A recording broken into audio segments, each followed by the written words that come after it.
Hello, welcome to Examining Fictional Heroes and the authors behind them.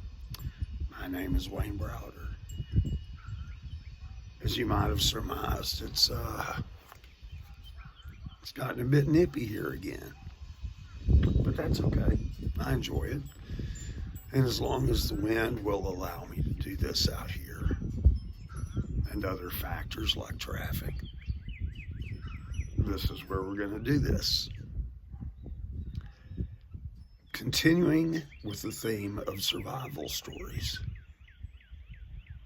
today I am going to discuss the movie Castaway with Tom Hanks, Helen Hunt, and Nick Searcy. I am pretty sure most of you have seen Castaway, so I doubt I'm giving anything away.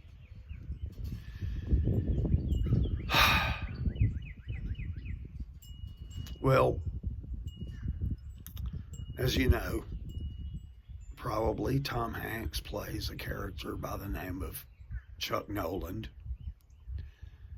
who is a FedEx troubleshooter, so to speak. He travels around the globe and solves problems for the company. And we first encounter him in Russia.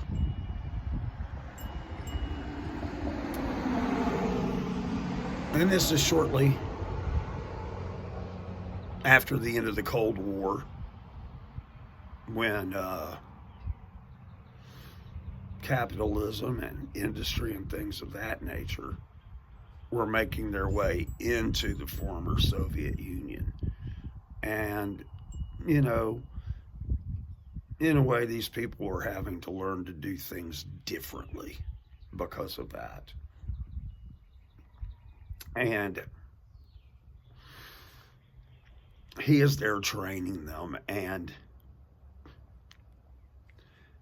he's getting barbed first by his interpreter, who was telling the Russians that he stole a kid's bike to deliver packages. He said, I borrowed the bike. And he's trying to stress the fact of time on these people. I mean, they know what time is, but the FedEx way, they live and die by the clock.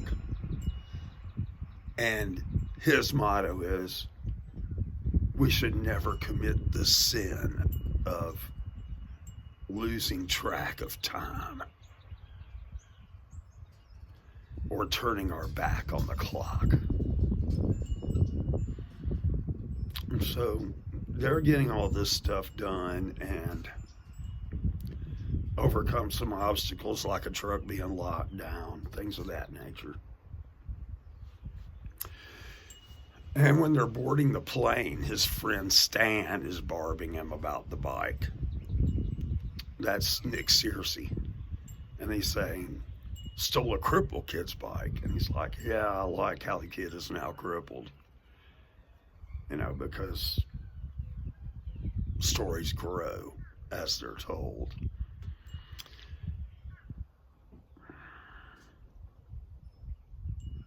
They go back home and they discuss some health issues that Stan's wife is having. She's possibly, at this stage, got cancer.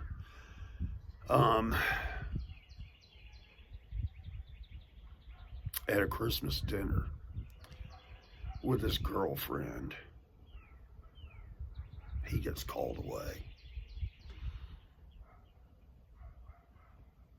And so they're exchanging gifts in the vehicle. And he gives her a set of hand towels and a pager, and he's claiming she's hard to shop for. And she gives him a pocket watch that was her grandfather's, who worked on the railroad. and a picture of her is in the inside. And as many of you know, the railroad was known for being very punctual as well, especially back in the day. That was their thing.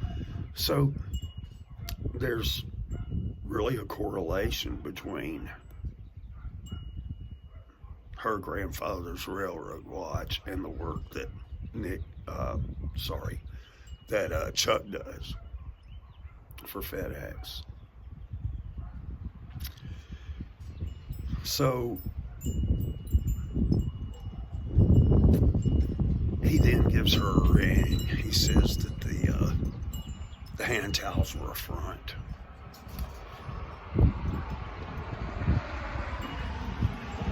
He's basically proposing to her before he gets on this flight to Malaysia, I believe it was.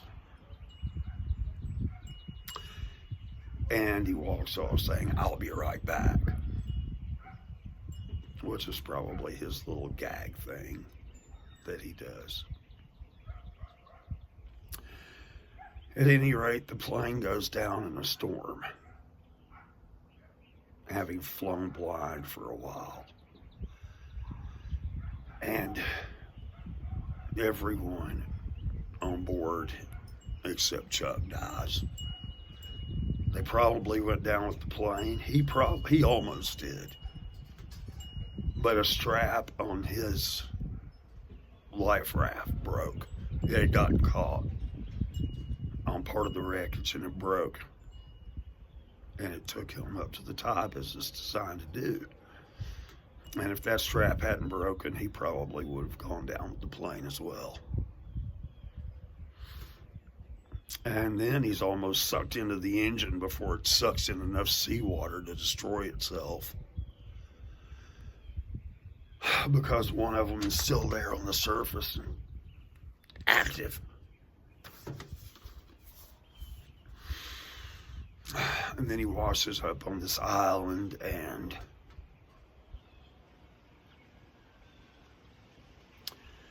when daybreak comes, he's still a bit shell-shocked, trying to get his bearings, obviously.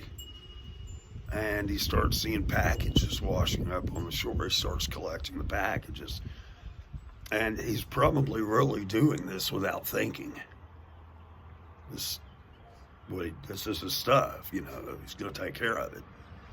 And in the back of his mind, he's probably expecting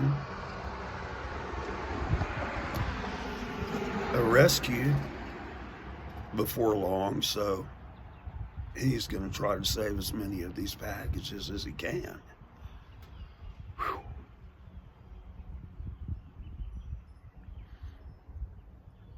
And he begins exploring the island.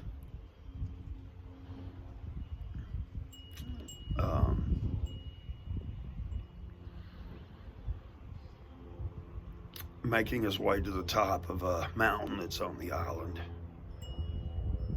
He sees that it's completely surrounded by reefs.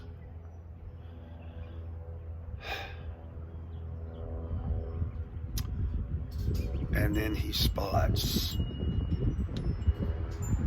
something in the water. And he runs down there, and it's a body. It's Albert Miller. And he had always gotten it confused. He thought it was Alvin or Alfred, I forget which, but his name was Albert. And Albert had actually tried to save him on the plane.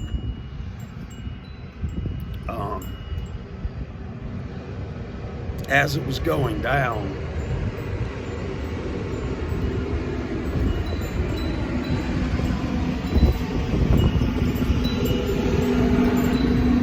Chuck had gotten out of the seat because he saw the pocket watch on the floor. And Albert saw him, and he got out of his to try to help him, and he was seriously injured in doing that.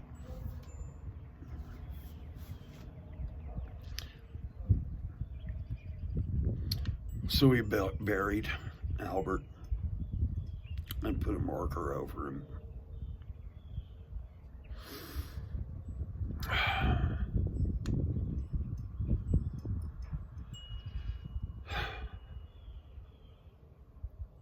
And later he saw a light out on the sea, and he tried to make it out there on his raft. And the waves took him back. They destroyed the raft. He got injured. He hit some of the coral under the sea. And at that point, I believe he resigned himself to living on that island. And so he starts opening the packages, looking for things he can use. And he's very ingenious in what he does. There's like a ballet dress in one of the packages. He takes the netting off of it and fishes with it.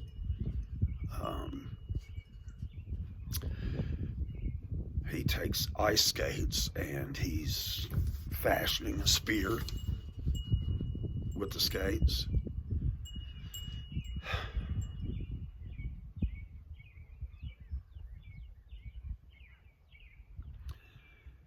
Things of that nature. Finds volleyball, it just sets it aside. And he's trying to make fire so that he can eat. He's having to eat small fish raw and coconut milk.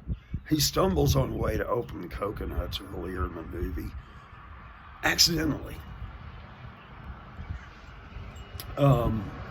Trying to break it with a rock, and a sharp piece comes off, and he is able to get into it, but he's only living on small fish and coconut. He tried a crab, but being unable to cook it, it was liquid. So he sets about trying to make fire, and he cuts his hand trying it. And this is the only time he ever loses his temper. And he starts screaming, he starts throwing junk around. He picks up the ball and throws it. And then when his anger subsides and he starts collecting his stuff together again, he looks at the ball with a blade handprint on it. And he kind of sees a face in it, so he draws it a little clearer, takes it out of the box and puts it on a stump. And this becomes his friend Wilson. And, he begins talking to Wilson. I'm starting to shake. I hope it's not showing too bad on the video here.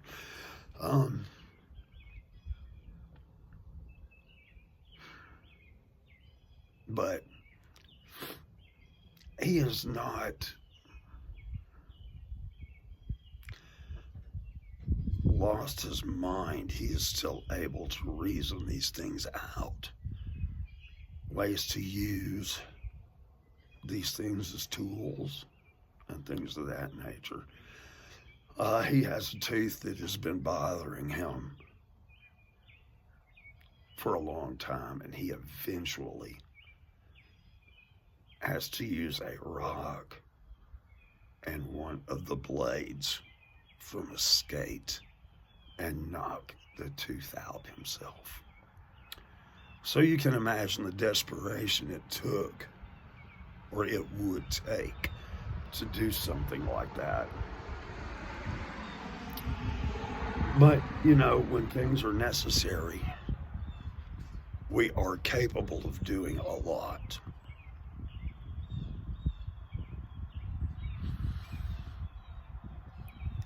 And most people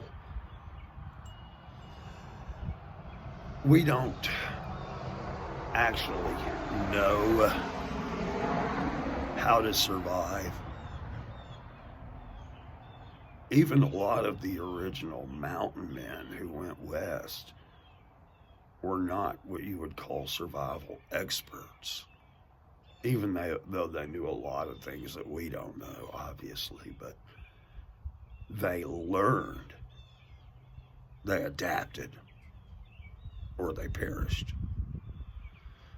And this is generally, well, this is the theme of survival.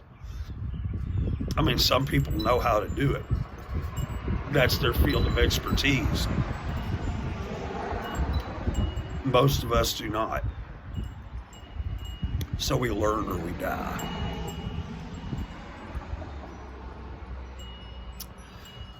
So he is learning all these things.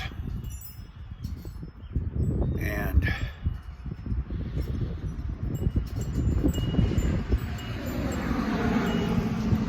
he is on that island. At one point, it says 4 years later, and by this point he's able to spear the fish proficiently from a distance, but he's just eating it raw. At this point, he is just surviving. He doesn't have any goals. He doesn't have anything, just survive. Wilson has become deflated. He's put palm leaves and things like that on the top of it. His hair still talks to the ball. Still has his watch with Kelly's picture in it. Has a cave drawing of her. Plus he has cave drawings of Wilson and also a pair of wings, which are on, he saw on the only package he decided not to open. So,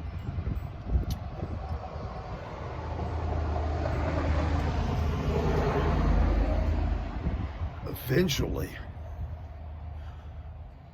what appears to be part of a porta potty washes up on the island.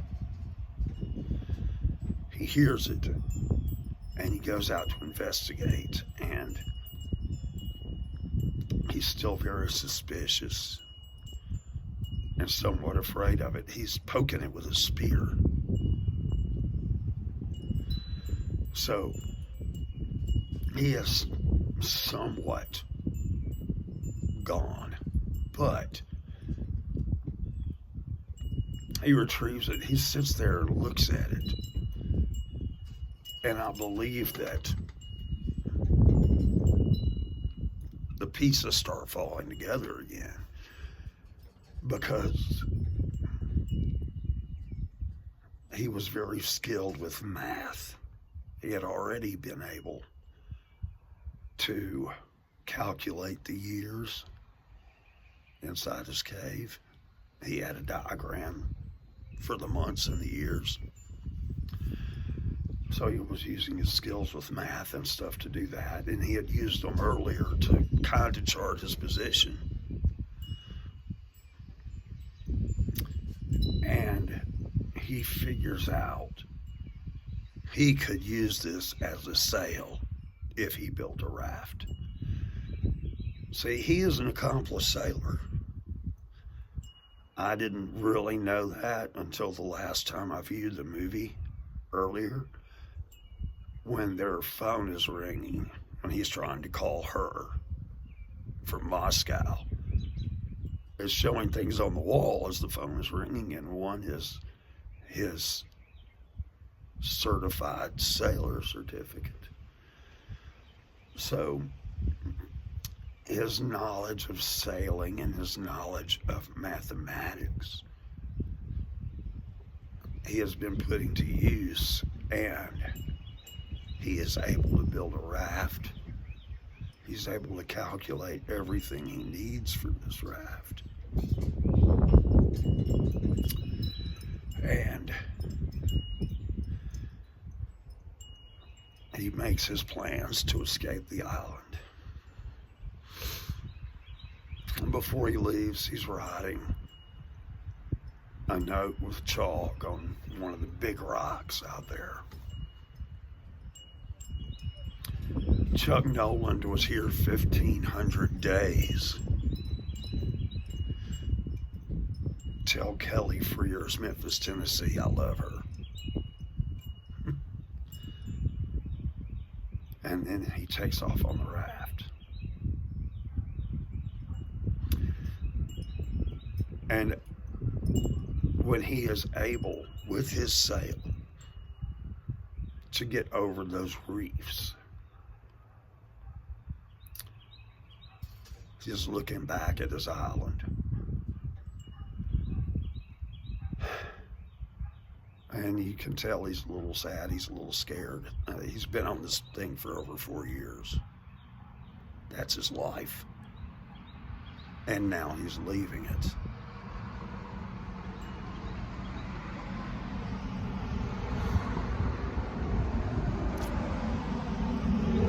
As he's traveling by raft, he accidentally loses Wilson, which is very sad. And that's maybe one of the saddest scenes in modern movies.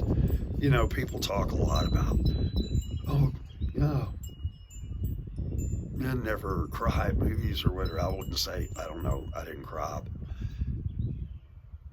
One of the saddest scenes in a movie recently is the loss of Wilson. I mean, that's heartbreaking. That was his friend of 4 years. It was all he had.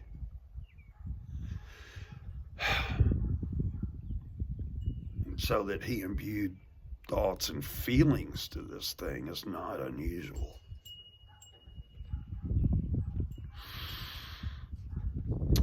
But he is eventually spotted and picked up by a cargo ship.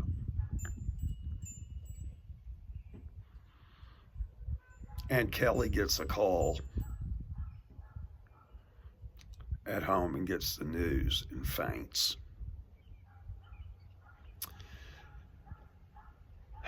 So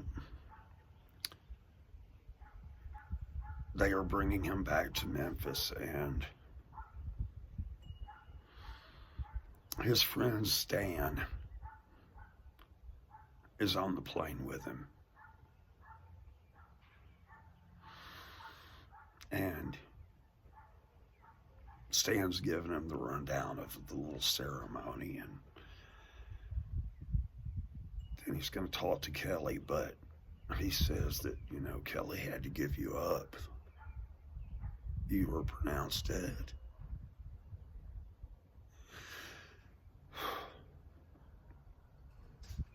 Well, she was unable to face him at that time. And her husband went in and spoke to him briefly.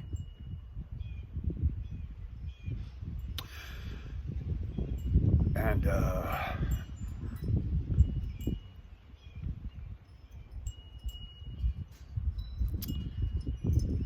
he finally takes a cab over to her house, because they've left him some money and stuff FedEx has, and Stan's telling him anything he needs signed for it, they'll take care of it. And he's saying, hey, tomorrow we're going to bring you back to life, and they're having a big celebration. And that's another thing that I never understood.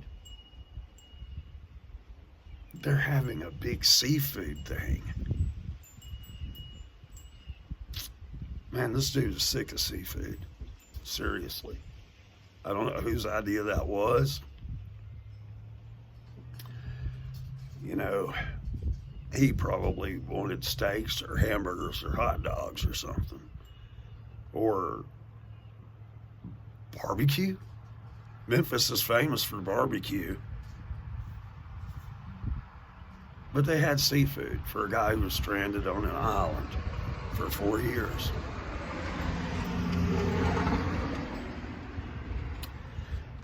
At any rate, he goes to see Kelly, takes a cab over there, and they figure it all out, that she's married, that he wants to give her the watch back because it's a family heirloom.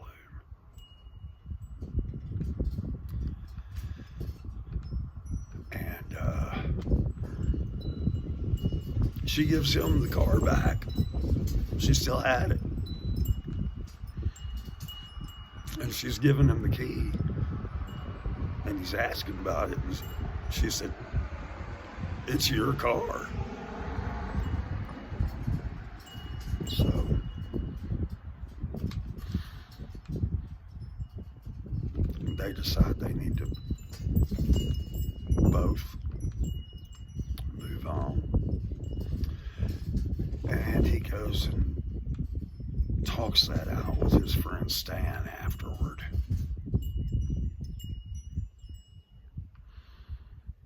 And he lays the whole thing out to Stan. Not just that, but everything he went through on the island, including thoughts of suicide. He was going to attempt it, but he had to test it first. He had to make sure that limb would support his weight. Well, when he put that dummy on there, it didn't. So, but he laid all that out to his friend, and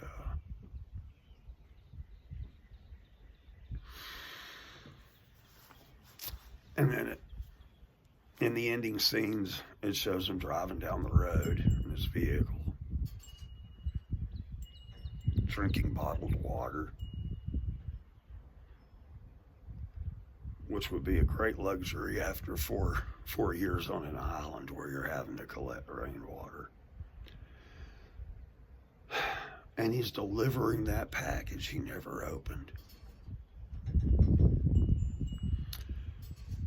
And he sees that no one is there, so he writes a note on it. He said, "This package saved my life." Leaves it on the doorstep, and he goes back to the crossroads and gets out of his vehicle, and he's unfolding a map there on the hood. And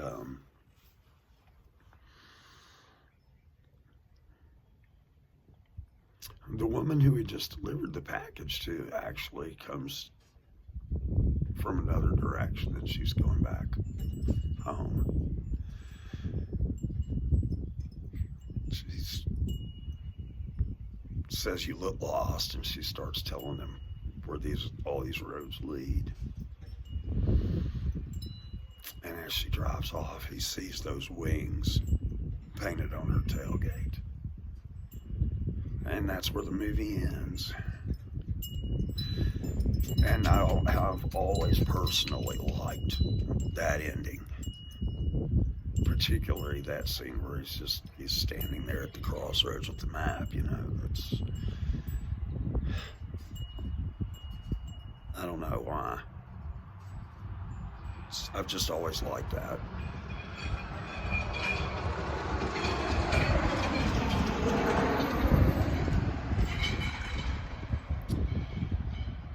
At any rate, I enjoyed watching him. He went through so many phases during his survival ordeal. He became a primitive man doing the hunter-gatherer thing accidentally.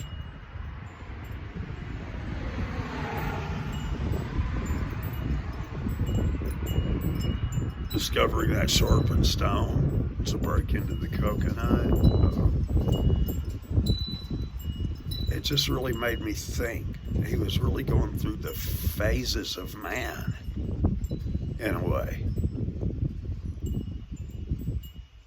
only in a shorter time, of course, but I always thought that was rather insightful. And the acting, of course, was really good.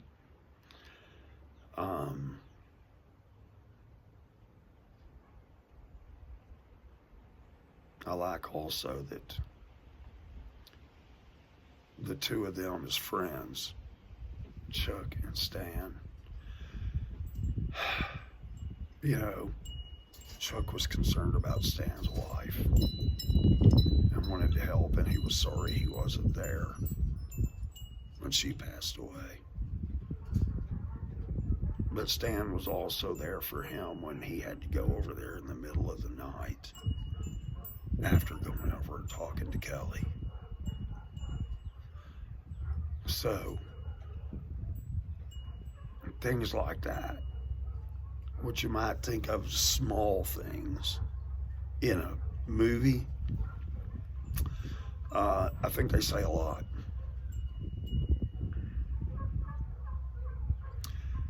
And the ending scene between him and Kelly also. You know, they did love each other, but they realized that she now was married and she had a family, and so that could not be. So it's not just that it was a really good survival movie, but the interpersonal things also were very well done. At any rate, I hope you enjoyed this. Thank you for your time, for listening. I appreciate it. I appreciate the likes and the responses and anything else.